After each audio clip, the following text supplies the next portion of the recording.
The demand for group and private events is at an all-time high. Is your business ready to capitalize on all these opportunities? With Restaurant as your booking partner, you can ensure event success this year and beyond. With no booking fees or commissions, Restaurant has helped over 2,000 restaurants, bars, and breweries reach local event planners who are looking for a space for their next gathering. Whether it's a birthday, anniversary, graduation, or corporate event, Restaurant will get your space booked. Try it today and receive 3 months completely risk-free by signing up at restaurant.com/podcast. That's restaurant.com/podcast. Hi, everyone. I'm Claudia Saric. And I'm Spencer Michael. And this is So You Want to Run a Restaurant, created by the team at backofhouse.io, the most trusted resource for restaurant tech. Welcome back, everyone. Today, we're sitting down with two people behind one of the most interesting restaurant stories on the East End right now, Leon, 1909 on Shelter Island. That's right. We have Valerie Minchin, a first-time restaurateur who went from flipping homes in the Hamptons to opening a serious destination restaurant, and executive chef Armand Joseph, a Detroit-born Palestinian-American chef who's cooking over a 14-foot open hearth and defining what coastal Long Island food can really be. So this is a great one for our audience. Whether you're dreaming of opening your own place or you're already in the weeds running one, there's something in this story for everyone. Well, thanks so much for joining us, you guys. We're so excited to see you, and I love that you're sitting in front of the giant fire in the background. Yeah, what That's a great so cool. background. Welcome to the guys. show. So Valerie, let's start with yourself. You have a PhD in clinical psychology from NYU. Then you spent years buying and renovating and selling homes in the Hamptons. And then I read that you were on Shelter Island with your father, and he had said to you, you're going to open a restaurant here. And I'm not sure if that was a command or if it was, just his intuition. But I mean, that's quite a journey from where you were to where you are. So what was your reaction like when he sort of looked at you and said that? And how did that prepare you for what you're doing right now? Sure. Well, it was shock and awe.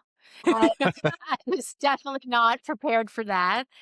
Having spent, though, a bunch of time with him on Shelter Island, we both kind of felt it getting under our skin and in our blood. My family at large has been in the hospitality business before. I sort of at the knees of my parents at that time. But I felt like it was an extension of creating a home, of serving people, of having people. Hospitality just kind of comes naturally. And so I felt like to make a hub where I could do this not just once a week with friends, but to entertain people every night was actually pretty natural for me. So when he said to me, this reminds me of my childhood when I used to go to this restaurant outside Nice, he would say, called La Chaumière. And he said, we got to do that here. You're going to do it. At the time, he was 88? So he said, Valerie, this is going to be your restaurant. So I kind of went home and slept on it. And next morning I said, okay. Felt good. Yeah. And this was that building itself. It was a bank, was it not? It was a Capital One bank. Okay. Complete with green shag carpeting and laminate nice. booths, sit with low ceiling popcorn, the whole deal, and said, this is our spot. This is the barn that we need to make into the fireroom.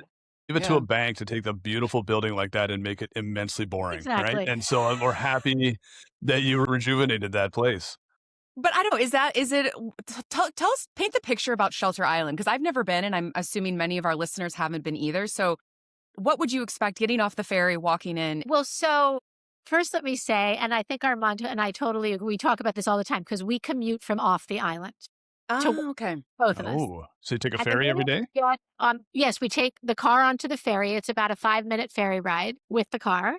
And the minute you get on that ferry, your blood pressure goes down. It's the calm of the day. You're Nice. on the water. You stop. I try to put my phone away for those 5 minutes.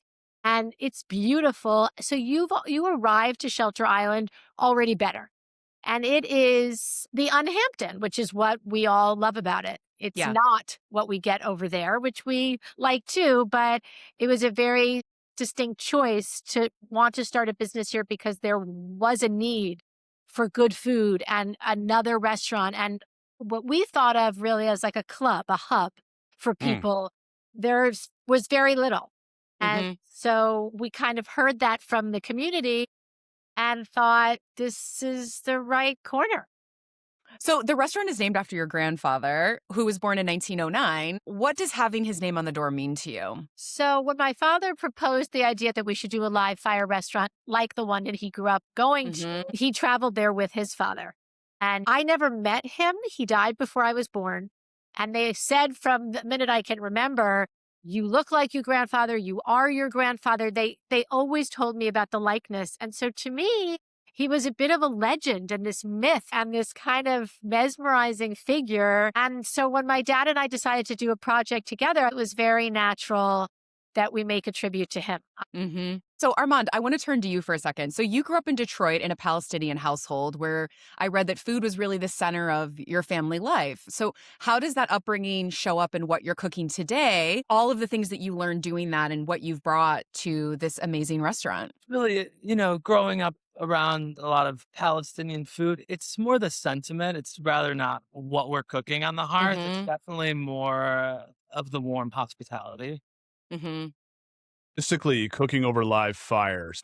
I was taking over a bank and building that hearth that's beautiful behind you and having the hot coals. Now I've had the opportunity to cook with live fire, only not over top. It was a wood burning oven. I had a Forno oven. I was doing pizzas and we do roast chickens. And so I got to the point where my hands are so calloused I could just reach in. I'm doing stuff and I'm like, what's that smell? Oh my goodness, it smells like burnt hair.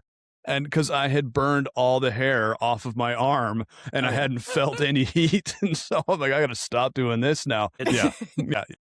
It's funny. I described this last week to someone as it's really athletic. It takes your body at least 2 weeks to get somewhat comfortable. Right. Cooking on it. I have certain cooks that can't cook on it only because they get horrible rashes all over their skin and they get welts and boils. And they're kind of allergic to that high temperature. So, I mean, we have a couple people that stay in our cold kitchen and it's not because they don't want to, or their body, can't handle it. And then I have other cooks who can, they can just dance on the hearth. It's really intense. Now, did you know this going in? Have you done this before? I had done it at a few different restaurants. Okay. It is kind of like it's like a chef's dream. I mean, we just get to, light a big fire and cook over it. So it never intimidated me. It's just kind of the tools that we have at the restaurant. It's our greatest asset. Do you measure the heat? Like how hot does it get when you're standing there? No?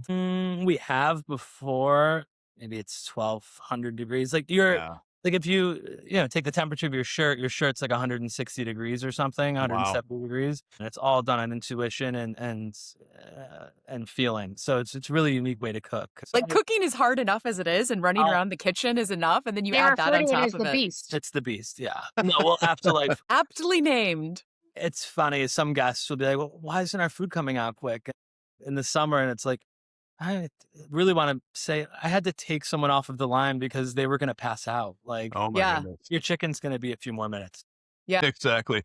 We've got a medical emergency. So please, your chicken's going to be a few minutes. Yeah. So I read that your menu is rooted with a lot of fresh, foraged, preserved ingredients from Eastern Long Island. Is that correct? That is correct. Okay, great. And I've read that you use a lot of fermentation, curing, preservation to extend the character of each season. So for other restaurant operators listening, that's a pretty serious operational commitment to the way that you're doing your menus and what you're offering to people. Talk to us about that and how you incorporated that into the restaurant. I think it comes from a place of creativity and boredom. First and foremost, because I always want to use, seasonal products. And in the winter, there's not much. But I have found myself, even at previous restaurants in the winter, wanting to cook seasonally, really bored. Like, I think March was always the hardest time. And it's, well, what do I do about this? It's, well, I have to prepare for this. I have to extend my pantry. I'll go downstairs and be like, oh yeah, we have pickled spruce tips from Shelter Island. Okay, we'll use that. So you still use what's available from, around the farms, but then we have kind of these memories of past seasons. That's really cool. I like that there's a cycle that you're like continuing this cycle forward and still merging it all and making something work that's really beautiful and delicious. We have things like stacked now for many years. So it's cool. Like we have certain vinegars or certain pickles and ferments that are, now 3 years old that we're like still incorporating into different dishes. So, that's but awesome. it is definitely a financial investment. You have to put up the money earlier in the year. Mhm. and you're not going to sell. That's a Interesting. conversation Valerie and I have had where I really want to buy these 300 pounds of really good, beautiful plums. We're not going to see any money on it for like 8 months or maybe a year and a half. So it is an Yeah, I guess I didn't thought of that, but of course, Yeah. because you've got to really let the preserve and Yeah. the pickling happen before you can actually serve it to usually guests. do it in big batches. So you're buying, sometimes thousands of dollars worth of something that Yeah. you're not seeing a return on the investment till, an unknown date. Yeah. Mhm. Carrying costs, as they call them. Yes. Yeah. So you have to have a financial mind to manage those carrying costs in a lot of ways. The hospitality industry has adopted technology at lightning speeds over the last few years. And while that's improved discoverability, operations, and overall efficiency, it also means when something breaks, your in-house team is usually the one troubleshooting it. Enter Science on Call, the only human-first AI support company designed specifically for hospitality tech. They combine smart operations with real restaurant and hospitality expertise, and they can support your entire tech stack: POS, online ordering, kiosks, loyalty, printers, Wi-Fi, all of it. Science on Call removes friction from the day-to-day so your team can stay focused on the customer experience. Less technology failure during service means less revenue walking out the door. To learn more, visit scienceoncall.com/BOH. So let's talk about the business, because Valerie, this is your first restaurant. Yes. What's the single hardest thing that you did not see coming that it made it difficult early on, or a number of things? But you can dive into that. I don't know where to begin. Top 3. I will say that it's been the most remarkable experience. And although it is a heavy lift and my learning curve was extremely steep, part of the fun of that has been my team, right? So I work with Armand and Chris, our general manager, and what I've learned from them. And I think that if I had to say one thing that's really the hardest, it would be the discipline. It's very easy. You want to create great food and you want to create the very special experience, but you have to be disciplined about it, whether it's for you not to bleed money, obviously, right? So, we've worked for 4 years. How do you shrink the kitchen down to the core staff that you really need? Would we like to have an extra pasta cook and have 4? Yes, we would, but you have to somehow make the numbers work. And so you have to figure out how to trim here, give a little there. And that's, I think, the trick. It's extremely difficult. We were talking about Shelter Island, but from a restaurant perspective, it's an extremely seasonal place. There's only 2,500 people on the island. Right. 9 months a year. Right. Yeah. Then it blooms up to 25,000. But you're still open year round. So that's the trick. We are open Yeah. year-round. So it's really very difficult to run a year-round business in a seasonal place. I'm sorry, balloons to 25,000 residents or 25,000 tourists visiting? Second homeowners. Yeah. Second on, so 20, so it grows by 10. Wow. That's incredible. 10 times. Wow. That makes it hard to find people, especially in, like, how do you find employees, I guess, in both sides when everybody's gone in the winter and you're left with some core staff, and then everybody comes back. You're somewhat new every season. Yeah. And so you have a lot of training. And we've tried many different models. I think the first year we tried to get a lot of people coming out from the city that just wanted to get out of New York City for the summer, and that we didn't have a lot of success with that. And then we've kind of went to a different model. We did something a little radical where we use J1 students, which are college students that are, want to work for the summer. And, these J1 students, it's also really difficult because, when I interview maybe, 100 of them, 150 of them, and they can go work at an amusement park and fry French fries, or they can work at an extremely ambitious restaurant working, 14 hours a day. And my expectations of them don't change, and they've never cooked before. So it's, I think our biggest success story was someone that was on the Mongolian cycling team, the Olympic cycling team. He made a great hearth cook. I would imagine that's someone that's used to high stress situations. Wow. So, those are the candidates I'm looking for from around the world. So it's like, we've had success for 3 years, and by the end of the summer, they're really good cooks. Yeah, that's what it sounds like. I read that you've also taken it a step further, though. Are you still providing staff housing? Because I thought I saw that written somewhere, and I thought, wow, what a unique way to tackle some of that. And I'm so curious how that worked for you. So being on an island where the ferry stops, and all night it doesn't run, the found very early on that we really had to house basically all of our staff. And so part of the juggle of the business is we have a lot of housing that we allow our cooks, our servers, everybody, every single person, Except me, basically. yeah. Except Armand, right. Yeah. Lives You're in the out. staff Just housing, kidding. which is very interesting dynamically. It's very full of drama. But I can imagine. I'm like, you've got a reality show right here, everyone. Oh, we definitely do. we won't get Armand- started. Bravo. That's a different interview. Yeah, exactly. Armand can cozy up to the beast. Yeah. Keep warm. Exactly. But it really makes for a family. I think hopefully most people with small businesses like to think of themselves as somewhat of a family. To me, that's super important. And to me, it's all about the people. Yeah. But it's extremely true for us because everybody lives together and works together. Wow. Yeah. That's got to be some really interesting dynamics. You Yeah. really have to nail your hires and your dynamic, because you're not only bringing someone into work, you're bringing someone to live with the other coworkers. So, Right. it's, you know, Yeah. But I can see why you're so leaning into that, because I feel like so much of what I read before this about you was that you care really deeply about protecting your staff and the culture. And I think that shows based on the types of personalities that you're wanting to hire and that are going to work in this or not work in this. And I think from a leadership standpoint, gosh, like no matter what kind of company you're running, it makes such a difference, doesn't it? Like, how all of this works together. And if you can find people that get along, that's when you get the well-oiled machine that can keep going and creating new and amazing things. And people aren't afraid to get in there and innovate but also do what they need to do to get the job done. Definitely. I mean, I always say that Armand, really his job title should be professor, right? And Chris as well, they're teaching. Well, our star cooks started as dishwashers. They are now the top of the line and they run, the back end of our business. But the same is true front of house as well. Not only are they the main teachers, but they teach then that staff to teach the J1. So it's like all year, it's really educational program. no, what That's we the found. sign of a great chef and a great kitchen and a great culture is exactly what you just said right there. Like that is when it's a teaching environment, and then you can teach the people to teach others. Hats off to Armand. So, Yeah, every single member of our core back of the house staff is every single one was a dishwasher. So Nice. there's no one that's ever in the back of the house that's worked at any other restaurant except this one. And it is actually unique for training on the Hearth because it's really hard to bring in outside people. And that's not to say there's amazing, talented Hearth cooks in the world, but it's such a unique thing to cook on. Yeah. I hope they don't listen to this, but there's a lot easier ways to cook in a professional cook.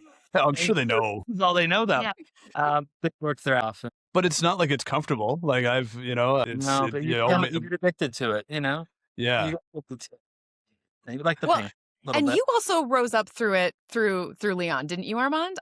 You started as a sous chef, right? When the restaurant I opened? came in as a sous chef. Someone that I used to work for in the city, by the name of Andrew Tarlow. He runs some restaurants in New York. He's a mentor of mine. And I've been coming to Shelter Island, and he's like, consulting on this restaurant at Shelter Island. I was in between gigs. Do you want to check it out? I'm like, yeah, sure. I'll check it out. What interested me the most was kind of Eastern Long Island itself. I think is super underrated.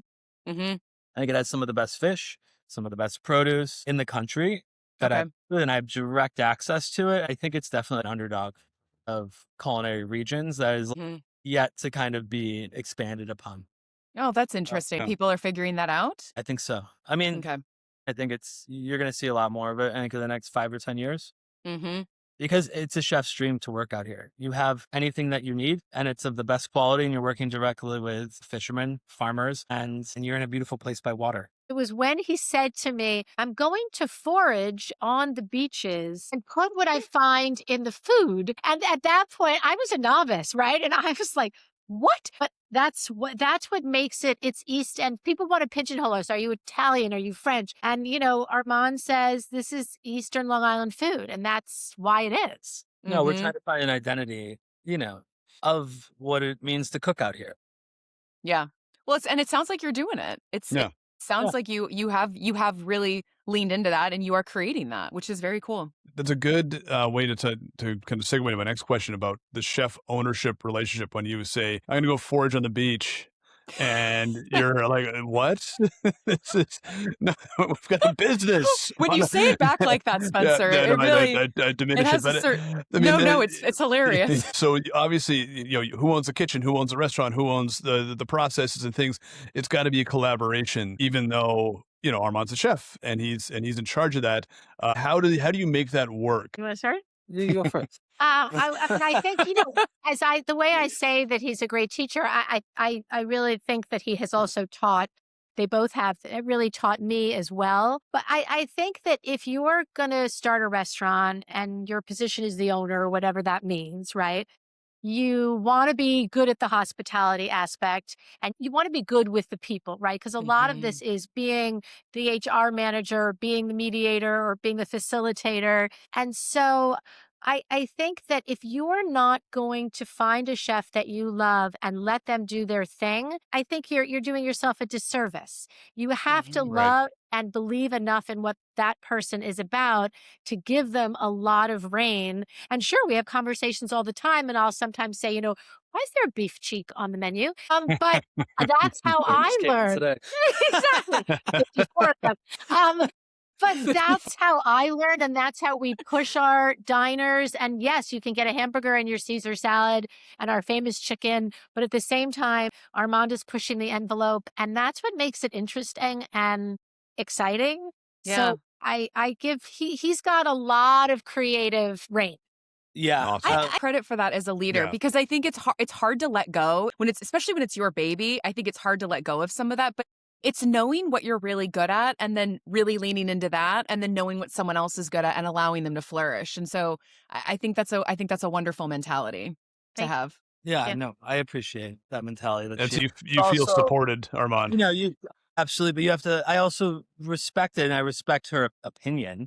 And I go to her because, she knows the clientele almost better than I do a lot of times. And it's a continuous conversation. So Armand, for a young chef who wants to eventually run their own kitchen, what should they be paying attention to right now that most aren't? I think you really have to find mentors in kitchens as you're coming up. You'll see a lot of bad examples, but there's really, really good examples. And you have to try and emulate what they're doing, how they're leading. And I think it's important to see, running a kitchen, it's running a team. So you really have to see what kind of leader you want to become and how do you want to treat people. And that's the most important part. Yeah. Did you have mentors? Many. What was one of the things they taught you? Number one piece of advice you got from them that you still use? Empathy. That's a good one. I like that. Yeah. It's a really hard job, no matter if you're in the dish tank or you're in front of a 1,200 degree fire, or you're dealing with someone with a housing issue. You have to have empathy. When I came to this business, the only model I knew was fear in the kitchen. And interesting. That's not me, but I wasn't going to disrupt the leader of the kitchen and however they ran it. Armand is totally the opposite of that. He's not lead by fear in the kitchen as you see in TV shows or, I think those days are done. I think that, it's hopefully had its moment. Yeah, I'm sure that you can find it in certain I've areas. tried it both ways. It doesn't work. No. It maybe works for a moment, but it's not going to work the next day. You're not getting long-term. Yeah. It's that. People are also afraid when they're afraid to move, they don't try things. Like, isn't that the point? If you're trying to develop people and lead people and promote them through this and really understand that this isn't, like you said, for a lot of people, this isn't just a summer job. This has become their career. Yeah. And in order for them to do that, there has to be the mentorship at the forefront. And I think the leading with empathy is probably the crux of where a lot of that comes from. Yeah, I don't think that doesn't mean you don't have to be firm when you need to be of firm. Course. 100%. Yeah. That's a misconception where it's extreme one way or another. I think there's balance. I think that there's a lot of growing up in the industry, a lot of, in many other industries, like, well, this is how I had to go through it. So now it's my turn to, to give it out, give it to you. And that's not it. Someone had to take the stand to be like, we're not operating like this anymore. And it doesn't mean that there's not expectations and standards. And I'm going to hold you hard to a very high standard, but I'm not going to do it by throwing stuff at you and kicking you in the shins, which was from a previous episode of this podcast of someone getting kicked in the shins. How does that help? You're just going to lose people if you start to lay the hammer down. I think one of the things we share in this operation is that we want this to be a really great place to work where Yeah. you learn and you grow, you are able to grow as a person. And I think that how you lead affects that, right? With everything you do. Absolutely. Well, and that segues into the next question here, which is same question from the owner's side of this. What do you wish more first-time restaurateurs understood before they entered into this industry or before they opened their own restaurant? I guess I would say it's hard. It's really hard. Harder than And you think. it's not, there is a glamorous side. Yeah. And I love that about it. It's, you have to like the show to be in this business, right? Because Yeah. every night you go on stage and it's the show, right? Like the lights go down in this restaurant, the fire gets started, the candles get lit, it's showtime. And everything stops for Yeah. those, hours. You have to love that. So it has its glamour, but it's a hard business, especially when your customers are from the Hamptons and they want what they want. Uh-huh. Well, I was going to say, you're serving a different clientele as well. And I would imagine that adds another certain layer. We just had a private chef on the show who also caters to a very, very wealthy client, and just talking through some of the dynamics, around that. And there's certain aspects of it that are amazing, but it also has a lot of challenges as well. I think a lot of our guests, they're very educated diners. Mm-hmm. They eat at some of the best restaurants in the world frequently. And that's a great expectation that we try and maintain as well. Yeah. We want to always be pushing it, whether it's on the service side or the food side, because we do have a very well-rounded diner who knows what a really, really high-end restaurants are. And, we're always striving to be that and to be their favorite restaurant. So, I think it's a blessing. It allows me to work with ingredients that I would like to work with and work with purveyors that I want to work with and Right. especially, local purveyors, because everything's expensive. It's not even high produce. Everything's expensive now, but especially out here.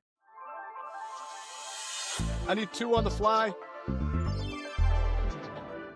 The top selling dish on your menu. Chicken.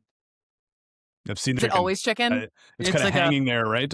Chicken that is, we hang chickens over the fire and they're Yeah. kind of slowly smoked. Oh, I bet that's amazing. So they get really crispy on the outside and juicy on the inside. So, and you can see them. So you walk Yeah, in, there's the visual. it just yeah. sells. So yeah, chicken. Most underrated East End ingredient. Underrated. Underrated. I mean, With I that? would say local fish.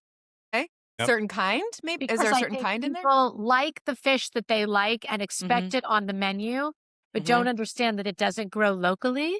Okay. And we only use what we fish locally. Yeah. So to me, That's a really good answer because you most know, you go around to other restaurants out here, it's salmon on the menu. Right, it's Bronzino and salmon. People don't use fish that is actually coming from the Yeah. East End. I was going to say beach plums, but a little more esoteric. and beach roses, but I think fish is actually a really good answer because it's actually really hard to find local fish. And most restaurants don't serve it, and it's No. shocking. It's shocking. Huh. So we really try and, use a lot of bycatch and a lot of, local species. And a lot of people have never had the local fish. It's And I really think that's bizarre.